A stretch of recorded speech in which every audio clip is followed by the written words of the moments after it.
Il est 8h47, c'est l'heure de votre revue de presse, Alexis de la Fléchère. Et on commence avec la une du Figaro. Qui est bien consacré ce matin au match politique qui s'annonce à gauche. François Hollande, Raphaël Glucksmann, Jean-Luc Mélenchon. À moins d'un an de la présidentielle, les grandes manœuvres sont lancées. Mais le quotidien revient également sur l'autre grand match du week-end, celui qui s'est joué hier soir au MetLife Stadium dans le New Jersey. L'Espagne est championne du monde. Victoire 1-0 face à l'Argentine après prolongation. Une finale longtemps fermée, presque étouffante. Il aura fallu attendre la 106e minute et un but de Ferran Torres pour voir la Roja décrocher sa deuxième étoile 16 ans après son premier sacre. Avant même le coup d'envoi, c'était l'Amérique dans toute sa démesure. Tom Cruise pour un discours sur la paix et l'unité. Michael Buffer et son célèbre Let's Get Ready to Rumble. Madonna, Shakira, Justin Bieber, Ronaldinho, Ronaldo, un véritable concert de stars.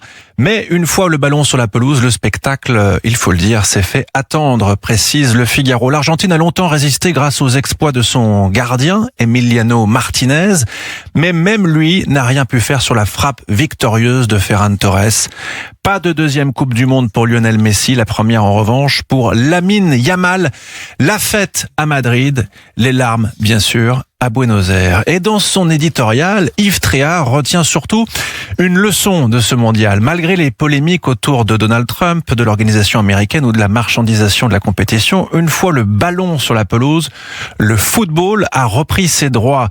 Il voit dans cette Coupe du Monde un révélateur de l'évolution du monde. Le Brésil n'effraie plus. L'Allemagne doute, tandis que le Cap-Vert, le Sénégal, la Côte d'Ivoire ou encore l'Égypte se rapprochent des grandes nations. Le football est devenu un miroir de la géopolitique, écrit-il. Et puisqu'on parle de football, c'est justement l'Angleterre qui avait privé les Bleus de la 3e place samedi, qui ouvre ce matin un nouveau chapitre politique. Les Échos saluent l'arrivée au pouvoir d'Andy Burnham, nouveau Premier ministre britannique, un homme qui promet de tourner la page d'un Royaume-Uni résigné au déclin. Le quotidien retient une formule, mettre fin à la culture du déclin tolérable. Autrement dit, ne plus accepter que les services publics se dégradent, que la croissance ralentisse ou que le pays perde peu à peu de son influence. Et pendant ce temps-là, la tension continue de monter au Moyen-Orient. Les Échos reviennent également sur l'intensification des frappes entre les États-Unis et l'Iran.